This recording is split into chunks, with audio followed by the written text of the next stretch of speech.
அத்தியாயம் 21. நிலாவிற்கு good bye சொல்லி பூமிக்குள் தன் ஆட்சியை செலுத்திக் கொண்டிருந்தது சூரிய ஒளி. அந்த சூரிய கதிர்கள் தன் மேனியில் ஊர்வலம் செல்ல அந்த பால்கனியில் இருந்த ரோஜா செடிகளுக்கு தண்ணீர் ஊற்றி கொண்டிருந்தாள் தமிழ். தமிழே, நிஜமா சம்மர் டின்னர் கூப்பிட்டாரடி?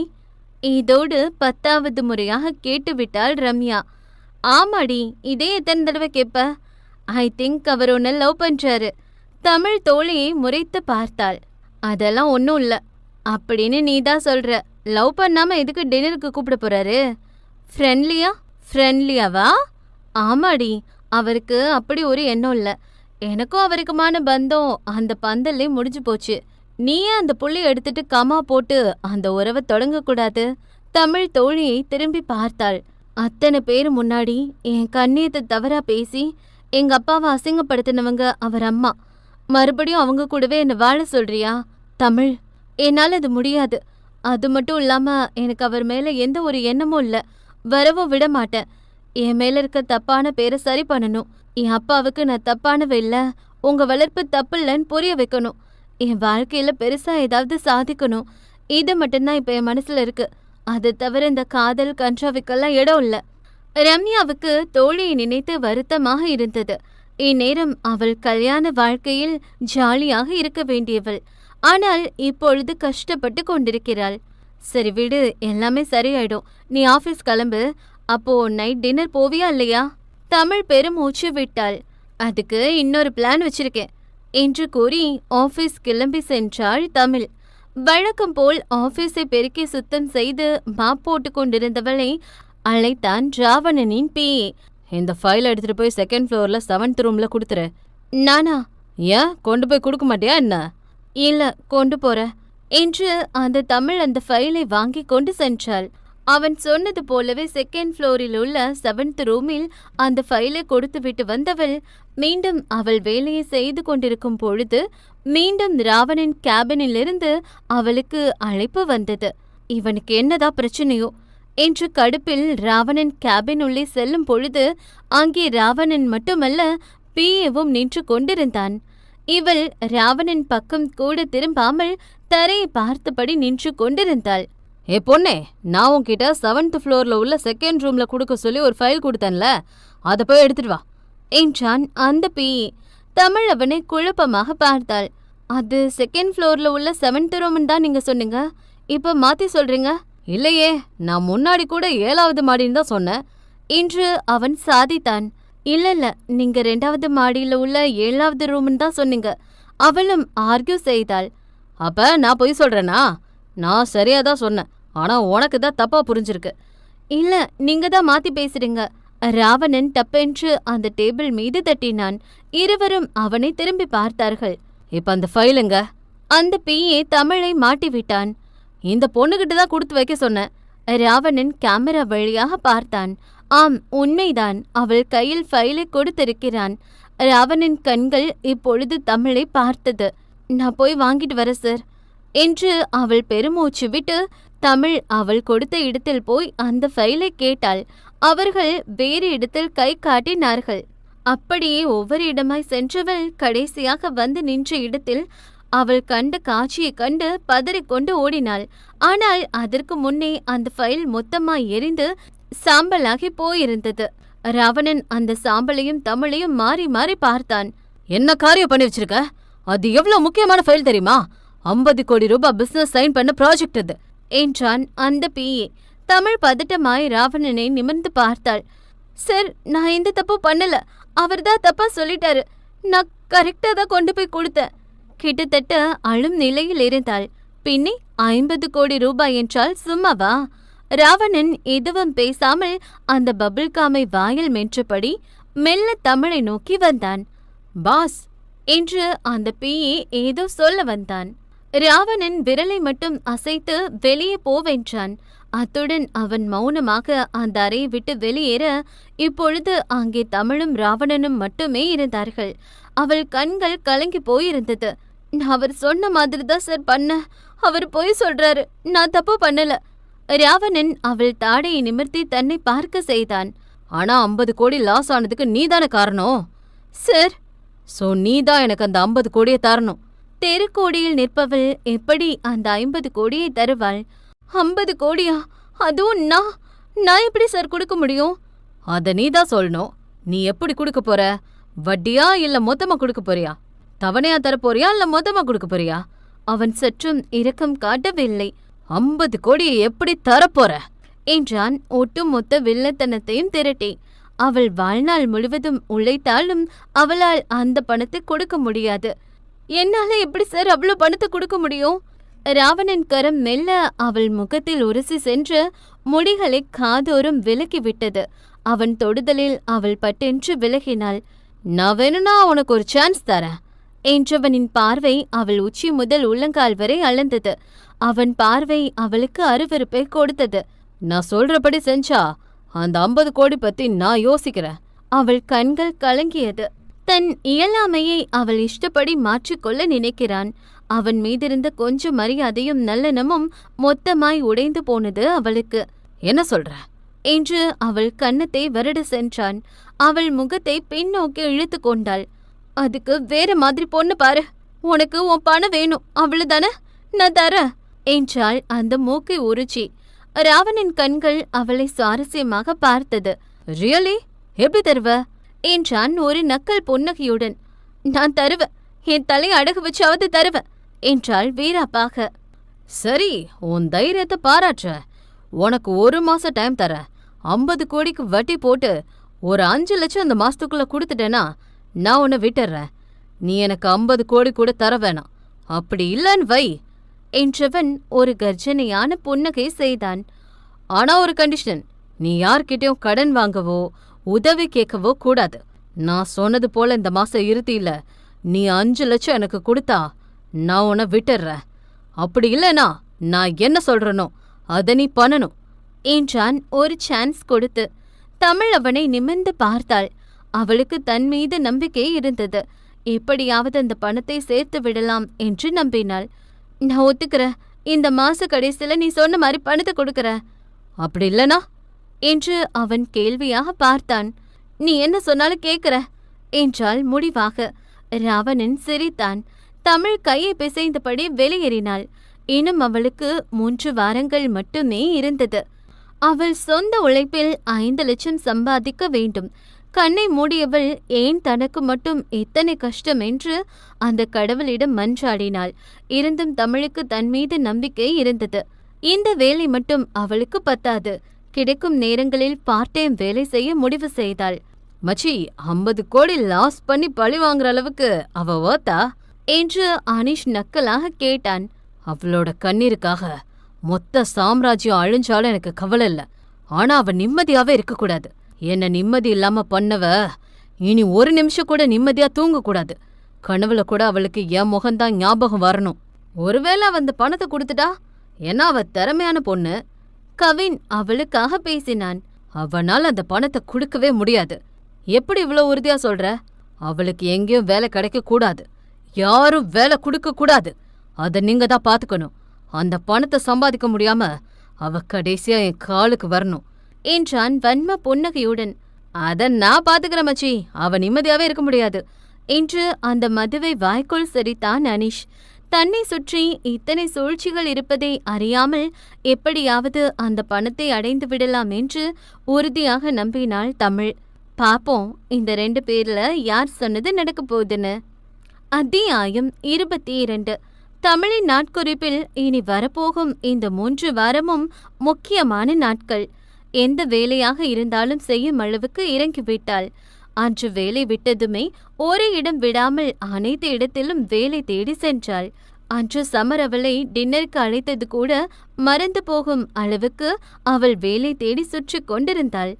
ஒரு 8 மணியை நெருங்கும் சமயம் அவளுக்கு சமரிடமிருந்து அழைப்பு வந்தது. இன்னொரு பக்கம் ரம்யாவும் அவளுக்கு அழைப்பு விட்டாள். சொல்லு ரம்யா. ஏய், எங்கடி இருக்க? என்னை கிளம்ப சொல்லிட்டு நீ வரலையா? இல்லடி, நான் கொஞ்சம் வேலையா இருக்கேன், என்னால வர முடியும்னு தோணல. அதில்லடி என்று ரம்யா அடுத்து என்னவோ சொல்ல வருவதற்குள் இவள் அழைப்பை துண்டித்துவிட்டு பக்கத்தில் இருந்த ஹோட்டலில் நைட் ஷிஃப்ட் வேலை தேடிக் கொண்டிருந்தாள். இந்த முறை சம்மரிடமிருந்து அழைப்பு வந்தது. சொல்லுங்க சம்மர். நான் டின்னர் கூப்பிட்டுதான் ஞாபகம். சாரி சமர், நான் முக்கியமான வேலையா ஆஃபீஸ்ல மாட்டிக்கிட்டேன். இன்னைக்கு என்னால வர முடியும்னு தோணல. நீங்களும் ரம்யாவும் டின்னர் போயிட்டு வாங்கல. அப்படியா? உங்க கம்பெனி 5 ஸ்டார் ஹோட்டலுக்கு முன்னாடி இருக்கோ? இல்ல நான் உங்கள மாதிரி வேஷம் போட்டிருக்க வேறொரு பொண்ணை பார்த்துட்டு இருக்கேனா? தமிழ் கொஞ்சம் அதிர்ச்சியுடன் திரும்பி பார்த்தாள். எதிர்பக்கம் இருந்த ஹோட்டலின் வெளியே நின்று இவளை பார்த்து கொண்டிருந்தான் சமர். தமிழ் நெற்றியை பிடித்தாள். வாங்க என்றவன் போனை அணைத்துவிட்டு இவளுக்காக காத்திருந்தான். தமிழ் தயக்கமாக வந்து நின்றாள். என்ன மன்னிச்சிருங்க சமர், அது நான் என்று அவள் சமாளிக்க முயன்றாள். நீங்க ஏதாவது முக்கியமான வேலையா இருந்தீங்களா? அவள் தயக்கமாக இல்லை என்றாள். டின்னர் சாப்பிட்டு போற அளவுக்கு டைம் இருக்கா? அவள் அவனிடம் கண்களால் மன்னிப்பு கேட்டாள்.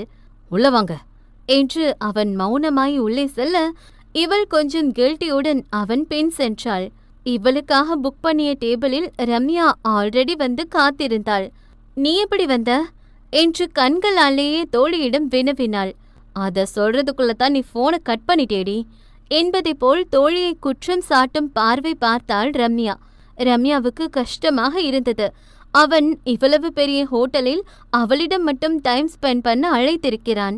இதில் நந்தி போல் நாமும் வந்துவிட்டோமோ என்று கொஞ்சம் கில்ட்டியுடன் தான் அமர்ந்திருந்தாள். ஆனால் சமர் அப்படி நினைப்பது போல் தெரியவில்லை. அவன் இருவருக்கும் என்ன வேண்டும் என்று கேட்டு ஆர்டர் செய்தான். சமர், ஐ எம் சாரி, நான் பொய் சொல்லணும்னு நினைக்கல, தயங்கிக் கொண்டே சொன்னாள் தமிழ். சமர் அவளிடம் கோபம் கொள்ளவில்லை, முகத்தை காட்டவில்லை. அதை அழகாக ஹேண்டில் செய்தான். எனக்கு புரியுது தமிழ், என்கிட்ட நீங்க இவ்ளோ எக்ஸ்பிளைன் பண்ணணும்னு அவசியம் இல்ல. என் மேல கோபம் இல்லையே. உங்க மேல எனக்கு கோபமே வராது. தமிழ் அவனை ஆச்சரியமாக பார்த்தாள். ஏன்? பிடிச்சவங்க மேல நான் கோபப்பட மாட்டேன். தமிழே, இன்னும் அழகா உனக்கு ப்ரப்போஸ் பண்றாரு பாரு, பெஞ்சாருல. இடையில் ரம்யா வேறு அவள் காதை கடித்தாள். இது காதல் உள்ள ஒன்றும் இல்லை. சரிப்பா, சொல்லல போதுமா? சமர் சார், உங்களுக்கு நடுவில் நந்தி மாதிரி நான் வந்துட்டேன்னு உங்களுக்கு கடுப்பா இல்லையா? நீங்க தமிழுக்கு ஃப்ரெண்டுனா எனக்கும் ஃப்ரெண்டு தான். ஃப்ரெண்டு மேல கடுப்பு வருமா? ச்சே, என்ன மனுஷன்பா. ஆமா, இந்த ஹோட்டல்ல 2வது தடவை வாங்கி சாப்பிட்டா ஏதோ நினைக்க மாட்டாங்கல்ல? சமர் சிரித்து கொண்டான். உங்களுக்கு எவ்வளோ வேணுமோ வாங்கி சாப்பிடுங்க. ஃபர்ஸ்ட் டைம் என் இஷ்டப்படி சாப்பிட்டுங்கன்னு சொன்னது நீங்க தான். ரொம்ப தேங்க்ஸ் என்று ரம்யா கூச்சப்படவே இல்லை. முதல் முறை 5 ஸ்டார் ஹோட்டல் வந்து சாப்பிடுகிறாள்.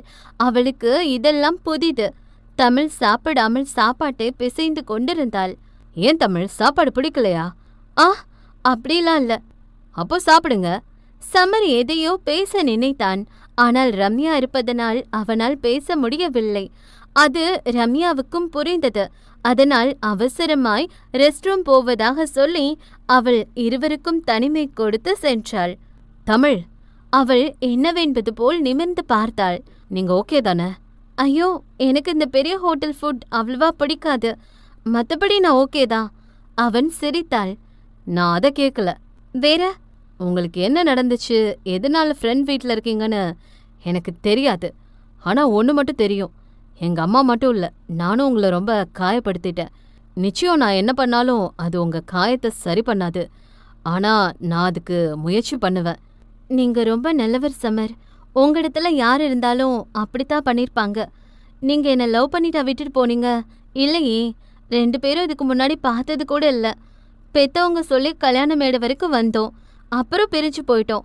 கடவுளுக்கு நம்ம ஒன்று செய்யறதுல விருப்பம் இல்லைன்னு நினைக்கிறேன் என்று நாசுக்காக இந்த உறவு நீடிக்காது என்றாள். அது அவனுக்கும் புரியதான் செய்தது. நீங்க அப்படிதான் நம்புறீங்களா? ஏத இல்ல, கடவுளுக்கு நம்ம ஒன்று செய்யறதுல விருப்பம் இல்லைன்னு. அப்பயே தாலி கற்ற நேரத்துல நம்ம கல்யாணம் நிக்கணும். எனக்கு அப்படி தோணல. இது வேற யாரோ பண்ண சதி மாதிரி தோணுது.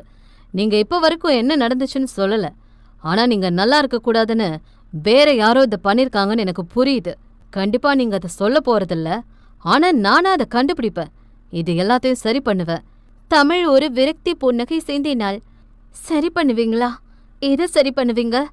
என் அப்பா நான் ஒரு சொல்லி என் கழுத்து பிடிச்சி வெளியே தள்ளிட்டாரு. இதை சரி பண்ணுவீங்களா? இல்ல அந்த தெருவே என்ன ஒரு விபச்சாரி மாதிரி பார்த்ததே, அதை சரி பண்ணுவீங்களா? இல்ல அத்தனை பேரு முன்னாடி நான் ஒரு கேடு கெட்டவன் சொல்லி உங்க அம்மா உங்களை கூட்டிட்டு போனாங்களே, அதை சரி பண்ணுவீங்களா? அவள் அழவில்லை, கத்தவில்லை, அமைதியாகவே சொன்னாள். ஆனால் அவள் எந்த அளவுக்கு உடைந்து போயிருந்தால் இதை இத்தனை பொறுமையாக சொல்ல முடியும்? சமர் எதுவும் பேசவில்லை. மெல்ல அவள் கரத்தின் மீது அவன் கரத்தை வைத்தான். தமிழ். அவள் நிமிர்ந்து பார்த்தாள். நான் இருக்கேன், என்ன ஆனாலும் இனி நான் இருப்பேன். அவள் விரக்தியாக சிரித்தாள். ஏ, மறுபடியும் உங்க அம்மா என்ன வேசின்னு திட்டவா? அவள் விளையாட்டாக சொன்ன வார்த்தை அவனுக்கு அவ்வளவு வலித்தது. தனக்கு இப்படி வலிக்குமெனில் அவளுக்கு எப்படி வலிக்கும் என்பதை அவனால் யோசித்து கூட பார்க்க முடியவில்லை. அவன் முகமே வாடி போனது. சாரி சமர், நான் சும்மா விளையாட்டுக்கு தான் சொன்னேன். அது உங்களை காயப்படுத்தும்னு நினைக்கல. இல்ல தமிழ், இவ்வளோ நாள் இந்த வார்த்தையெல்லாம் கேட்டு நீங்க எவ்வளோ காயப்பட்டிருப்பீங்கன்னு நினைச்சதான் எனக்கு வலிக்குது. இனிமே இந்த சமர் ஒரு நல்ல நண்பனா இருப்பான். உங்களுக்கு என்ன உதவி தேவைப்பட்டாலும் என்கிட்ட கேட்கலாம். இனி உங்களை விட்டுட்டு போகவே மாட்டேன். அதையும் தான் பாப்போமே என்று அவள் அழகாய் சிரித்து கொண்டாள். ரம்யாவுக்கு நிஜமாகவே முட்டி கொண்டு வந்தது.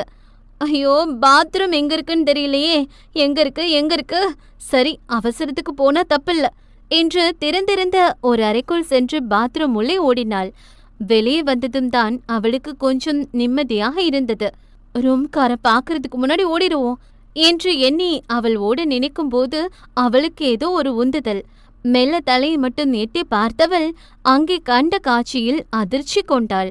அங்கே 2 ஆண்கள் சேர்ந்து ஒரு பெண்ணிடம் அத்துமீறி கொண்டிருந்தார்கள்.